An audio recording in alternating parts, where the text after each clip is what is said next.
Bonjour à tous, chers amis. Je suis heureux de vous retrouver en ces temps où nous sommes tous coincés chez nous. Et je vous adresse la parole aujourd'hui parce que lors de ma dernière messe à la chapelle de l'adoration, juste avant que nous soyons confinés, nous n'avions même pas encore prévu d'annuler les messes du dimanche. J'évoquais avec vous dans mon homélie le mystère de l'Eucharistie, le mystère de la présence réelle de Jésus dans l'hostie. Et j'ai parlé de la transsubstantiation, j'ai parlé à cause de ça de la substance et des accidents. Et je crois qu'un certain nombre de personnes sont devenues très inquiètes au sujet des accidents de Jésus, savoir qu'est-ce qui a bien pu lui arriver. Et bien, cela me donne l'occasion de reprendre ma catéchèse sur ce sujet. Et j'espère que je vais réussir à vous présenter les choses de manière agréable et intéressante. Nous touchons évidemment à des choses de la foi. Et nous croyons en la présence réelle de Jésus dans l'hostie. C'est la foi catholique. La foi catholique, c'est quoi? C'est la foi, la vérité que nous avons reçue de Jésus par les apôtres et par leurs successeurs, donc par l'Église. Ça veut dire que l'Église nous transmet la vérité que nous avons reçue des apôtres. Et dans l'Évangile, on nous dit que quand le soir du jeudi saint, Jésus prit le pain, il dit: Ceci est mon corps livré pour vous. Ceci est mon corps. Et depuis ce temps, l'Église a toujours cru, les apôtres nous ont transmis cela, qu'il fallait prendre ces paroles au sens strict et que Jésus était vraiment caché dans le pain de l'hostie. En fait, ce n'est plus du pain, c'est Jésus. Ça, c'est notre foi. La foi de l'Église depuis 2000 ans, c'est que ce n'est plus du pain, c'est Jésus. Et c'est ça qui est le plus important. Il est difficile de rentrer dans le mystère. Euh, c'est une forme d'obéissance de la foi que nous avons à avoir par rapport au message que nous avons reçu du Christ. Et Jésus dit aussi dans l'Évangile selon Saint Jean au chapitre 6 euh, que son corps est une vraie nourriture et son sang est une vraie boisson. Qui mange de ce pain vivra, qui n'en mange pas ne vivra pas. Si vous n'en mangez pas, vous n'aurez pas la vie en vous, dit Jésus. Et, euh, et même ça, ce qu'il dit choque tellement les gens qu'ils s'en vont. C'est trop dur à entendre, nous ne pouvons pas rester à écouter cela. Euh, nous partons. Et c'est alors que Jésus se tourne vers ses apôtres pour leur demander: Et vous? Voulez-vous me quitter, vous aussi?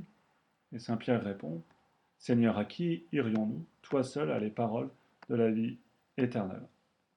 Jésus donc est le pain de vie.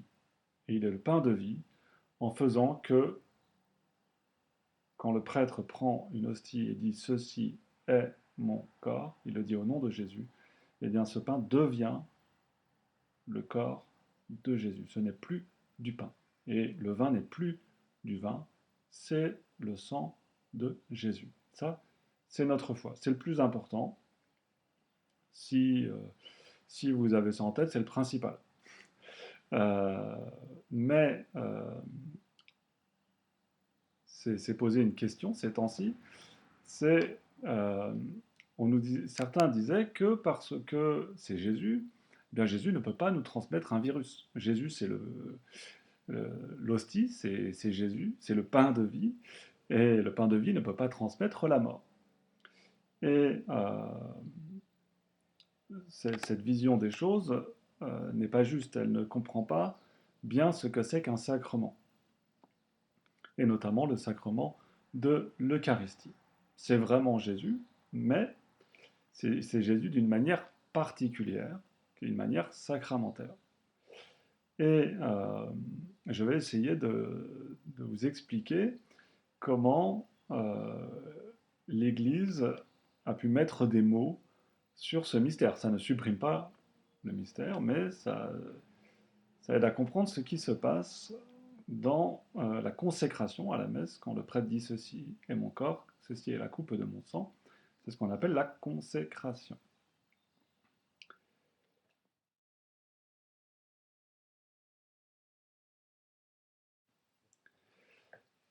Alors, pour le moment, vous allez me dire que je ne vous ai pas encore parlé de ces fameux accidents de Jésus. Et pour cela, donc, nous revenons au terme de la transsubstantiation, hein. Ça veut dire changement de substance. Transport, c'est le changement de port. Je vais d'un port à un autre, je prends un moyen de transport. Donc pour changer la substance d'une chose, c'est la transsubstantiation. Et qu'est-ce que c'est que la substance d'une chose? C'est ce qu'elle est. Et quel est le rapport avec les accidents? Je pense que pour comprendre ce terme d'accident, il faut l'opposer au terme d'essence.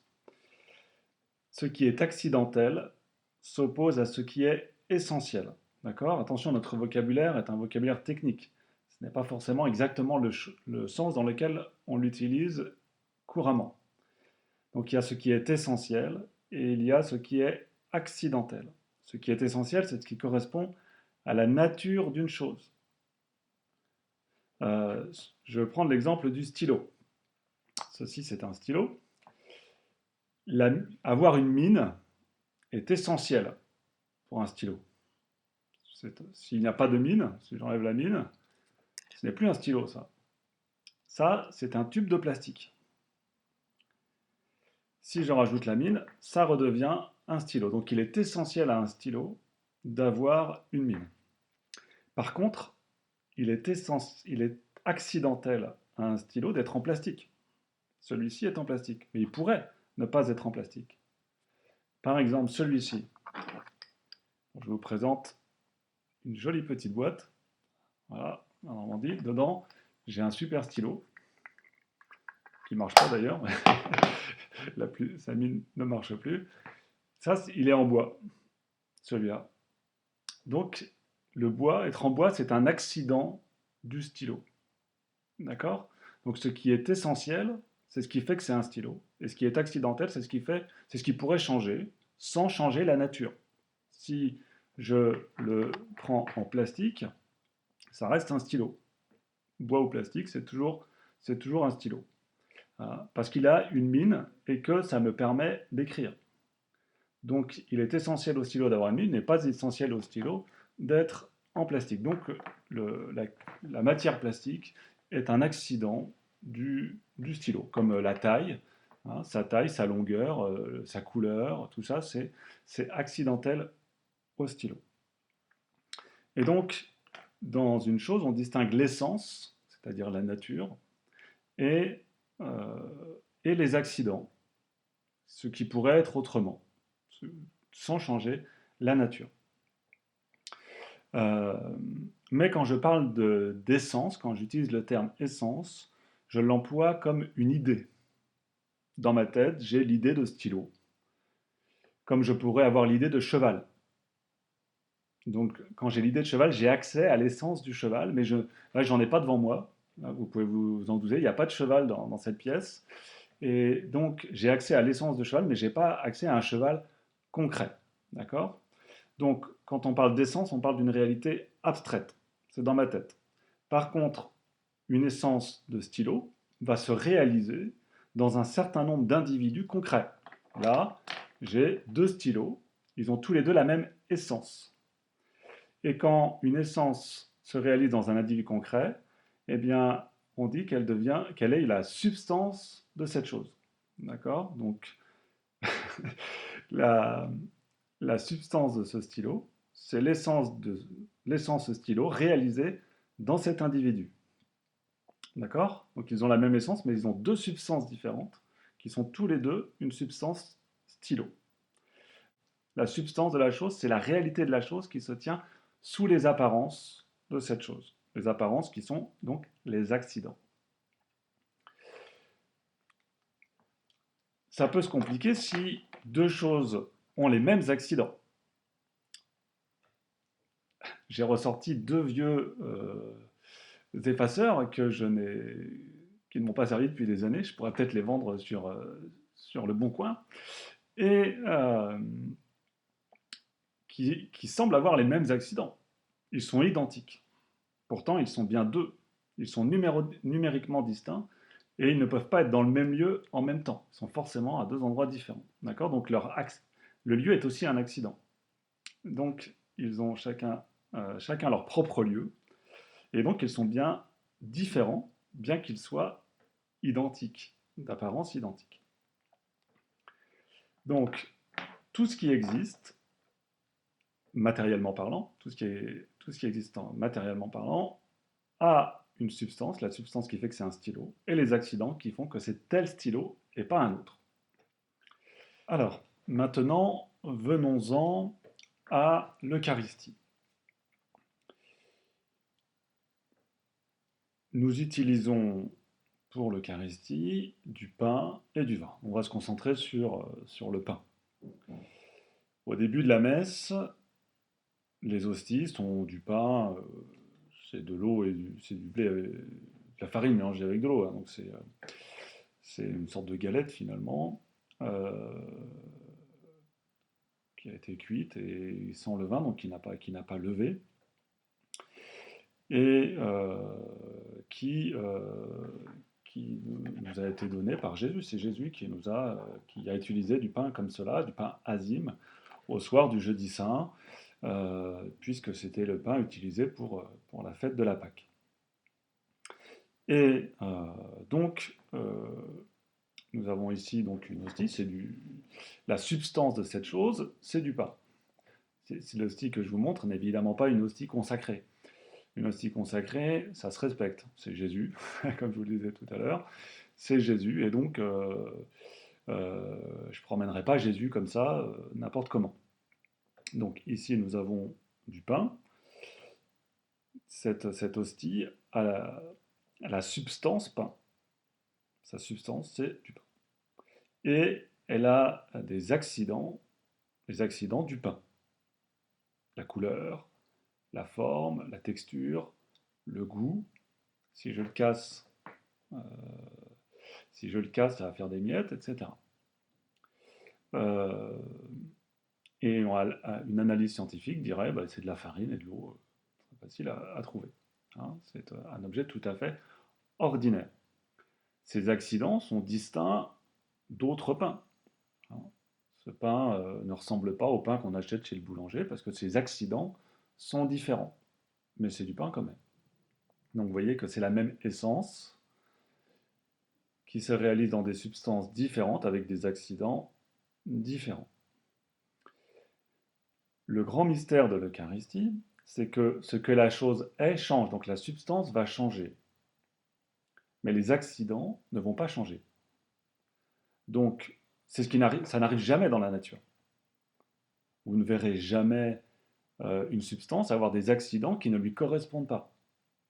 D'ailleurs, en général, quand on attaque les accidents de quelque chose, la substance finit par disparaître.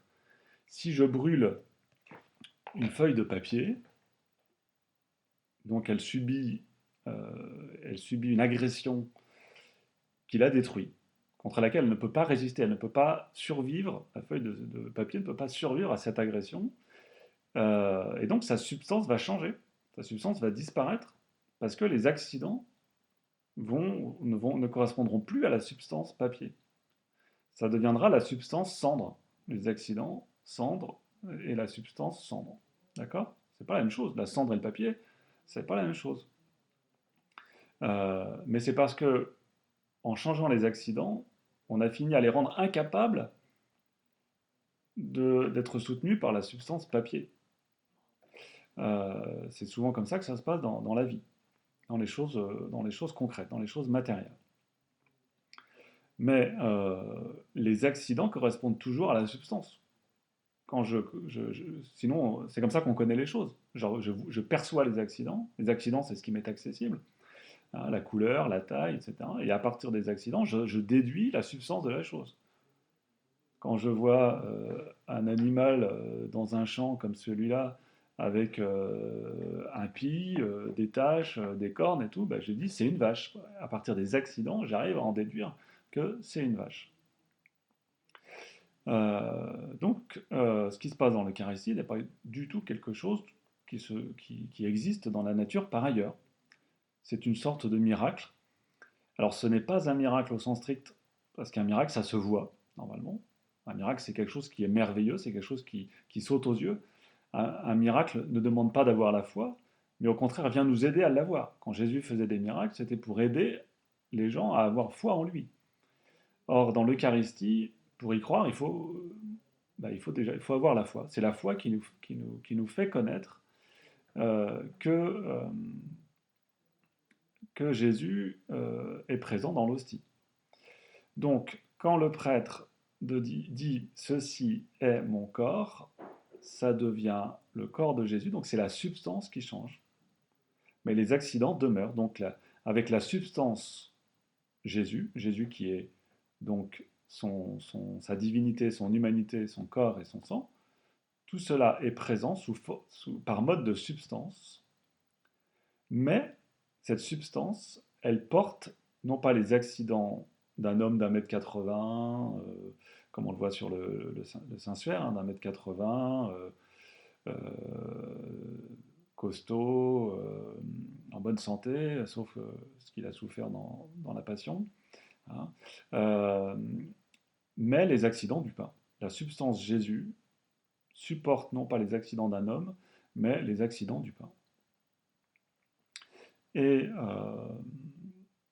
donc une hostie consacrée garde exactement les mêmes qualités physiques qu'une hostie non consacrée.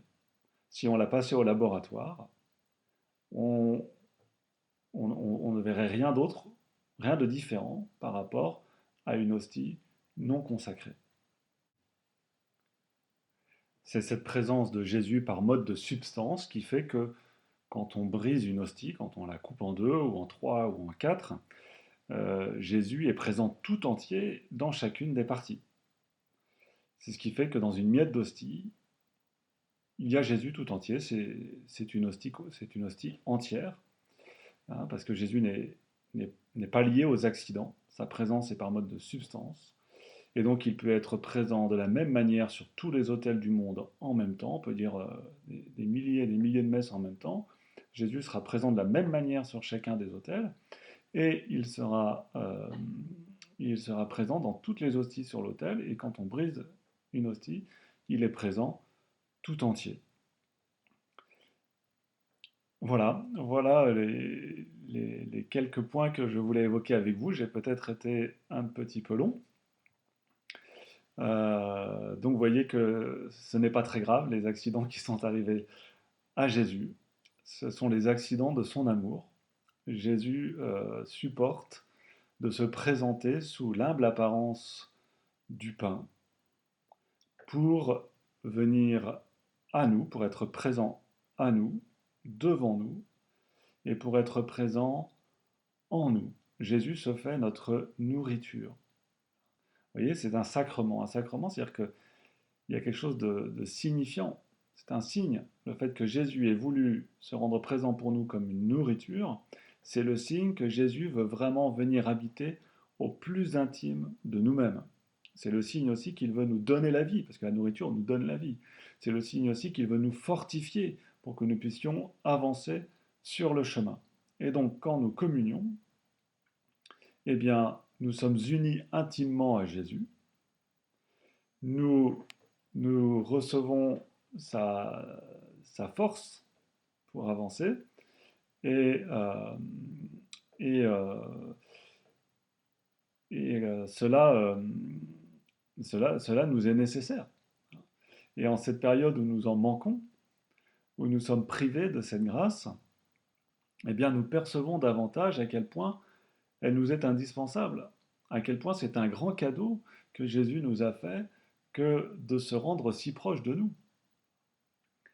Alors nous pouvons et nous sommes invités à faire des communions spirituelles qui nous donnent des grâces, les grâces eucharistiques nous sont données par le biais de la communion spirituelle, mais cette communion spirituelle est une communion de désir qui est aussi un désir de la communion, c'est-à-dire je demande à Jésus les grâces d'être uni à lui, et il m'exauce, euh, en attendant la grâce de pouvoir lui être uni vraiment sacramentellement par la communion eucharistique, la communion au corps de Jésus, caché sous les apparences du pain.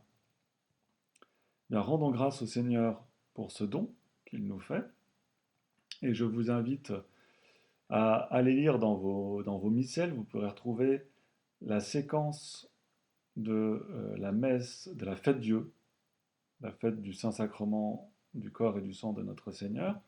À la fête Dieu, relisez la séquence qui est une véritable catéchèse que vous comprendrez peut-être mieux maintenant que, que vous savez ce que sont que la substance et les accidents.